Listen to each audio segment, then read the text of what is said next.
Olá e seja muito bem-vindo e muito bem-vinda. Eu sou o professor Diego e você está no segundo episódio da nossa série Funcionalidades Recentes do JavaScript que podem ou não mudar a sua vida. E no episódio de hoje nós vamos falar sobre algumas funcionalidades associadas a array, algumas funções que você pode achar bem interessante.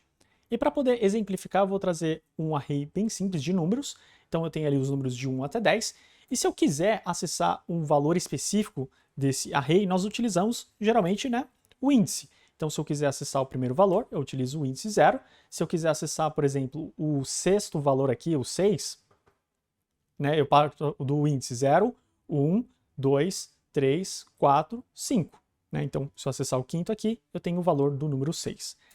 Agora, se eu quiser acessar o último valor, como é que eu acesso? Bom, basicamente eu preciso pegar todos os elementos que eu tenho, menos 1. Ou seja, o tamanho do array, menos 1. Afinal, a contagem começa do 0. Então, posso vir aqui, numbers.length, menos 1. E consigo ali chegar no resultado. Se eu quiser o penúltimo, menos 2. O antepenúltimo, menos 3. E assim por diante. Legal.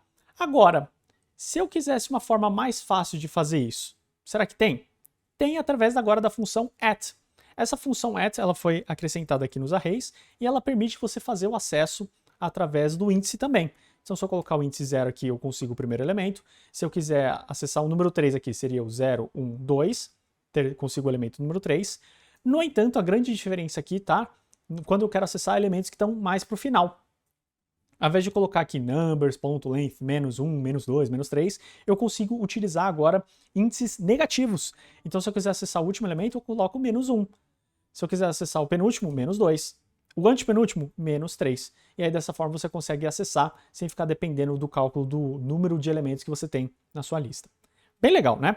E aí, falando em lista, em números e valores, encontrar valores, vamos imaginar que eu quero encontrar um valor dentro do meu array que tem um critério específico. Então, no meu caso, o critério específico, eu quero encontrar o item onde o valor corresponde ao 8. No caso aqui, eu estou esperando encontrar somente um elemento mesmo.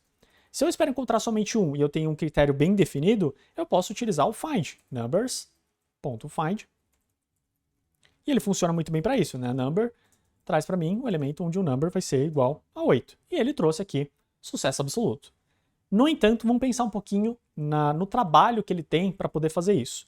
E aí, para isso, eu vou trazer aqui de novo o nosso return. Afinal de contas, é a forma como eu vou trazer o resultado. Mas aqui eu quero colocar um console log.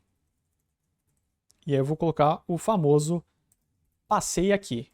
Quem nunca fez isso, tá mentindo. E aí eu vou descobrir que eu tive 8 iterações aqui para conseguir chegar no meu valor. E por que eu tive 8 iterações? Porque eu fiz a leitura aqui da esquerda para a direita, ou seja, do começo do meu array indo para o final, e aí eu encontrei o elemento e aí sim eu encerrei as atividades. Só que vamos imaginar a situação, que é essa daqui, onde o elemento eu sei que está mais para o final do que para o começo.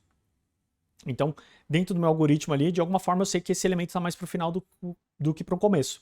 Não faria muito mais sentido eu começar a iteração daqui para cá?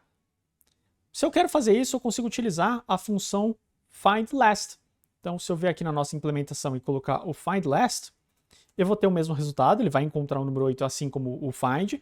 A mecânica é a mesma, no entanto, o número de iterações é menor, porque agora eu começo a leitura do final para o começo. Então, 10, 9, 8, e encontrei o elemento, acabou. É lógico que nesse exemplo a diferença é pouca, vai rodar tudo muito rápido. Mas imagine que eu tenho muitos elementos dentro desse array. Aí eu começo a ter uma diferença de performance. E por fim, o mesmo vale quando nós estamos falando ali do index of. Então, se eu quiser descobrir qual que é o índice específico de um valor dentro do meu array, por exemplo, o 8, ele vai me dar aqui. E aí como é que ele faz? É a mesma coisa, Ele vai percorrer ali até encontrar o elemento e vai me dar qual que é esse índice. Se eu tiver, de novo, essa garantia de que está mais para o final do elemento e que eu vou ganhar performance percorrendo do final para o começo, eu consigo utilizar o last index of. E eu vou ter o mesmo resultado, só que aí você vai ter menos iterações porque você está percorrendo do final da sua lista para o começo. E aí, de novo, só faz muito sentido se você, dentro do algoritmo que você está construindo, você tem mais certeza que esse elemento está mais para o final do que para o começo do seu array. Legal? Então espero que você tenha gostado dessas 3 funções que você utilize dentro dos seus algoritmos. Se tem algum caso específico, concreto que você já pensou, vai utilizar, compartilha aí com a gente, porque sempre ajuda a galera a ter exemplos mais concretos de utilização no dia a dia. Lembrando que isso aqui é uma série, então eventualmente haverão outros episódios. Não vou prometer quando, porque a agenda tá complicada, mas eu tô comprometido a fazer pelo menos mais alguns vídeos que sejam legais aí para vocês.